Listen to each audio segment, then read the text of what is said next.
This is how they decorated to go into their bedrooms. There's plenty of vintage to see. All of these things are just amazing. At the Vintage Valentine Tea hosted by the Irving Heritage Society. And there's a story about every piece in nearly about every room.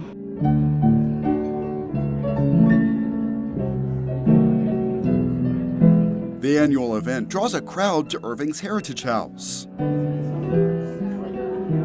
Oh, it just goes back to the pioneers of our city. This goes back to the Schultze family when they built the house. You know, the house was built in 1912, but they didn't have the housewarming party till 1914, and it was with the theme of the Valentine.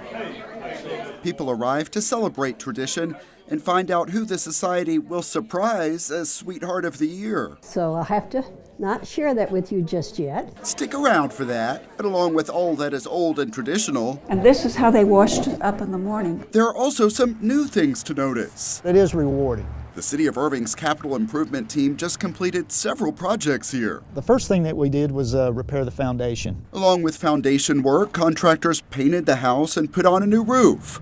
All work that demanded a careful touch. There are some pretty delicate areas in this building due to its age. And that was not the only challenge. Well, in this area here, we found a raccoon. Just kept sticking his head out of a hole till we finally got him. In fact, experts captured a couple of them from the walls and released them elsewhere. It's an adventure. You have cream to put in it? Yes, I will. Back at the tea, guests noticed the impact of all that work, including the foundation repair. I think it's fantastic. You can now walk across here and you know, the floor was just bouncing. The investment that the city has made, it just says a lot about Irving, Texas and what this community means. I'm really proud of the City of Irving for doing this and keeping this building alive. We have a responsibility to maintain property within the city. It's a huge priority for us because it's our history, it's our background. And that history lives on through people with first-hand stories to share. I can just still remember Catherine Schultze standing at the front door welcoming people. That's just one of my favorite memories of all time. Mrs. Schultze would have tea even for some children. She would teach you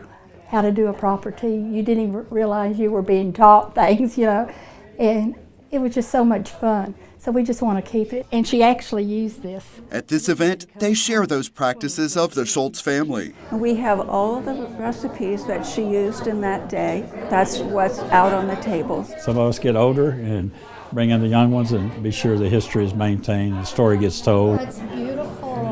For Candace KINSEY, she's happy to learn all that she can. She's a first-time visitor. I've lived in Irving a long time.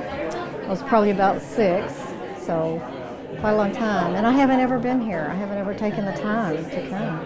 So I think it's great that they're doing this. Okay, let me put this on your plate. After everyone has a chance to enjoy the tea and the social scene, it's the news people have been waiting to hear. And our Valentine Tea Sweethearts this year, Mr. and Mrs. Oscar Ward. Talking about a surprise, man. Come on now. That announcement is always followed by song. Just call you sweetheart, we're in love with you. The Heritage Society chose the Wards for their ongoing involvement.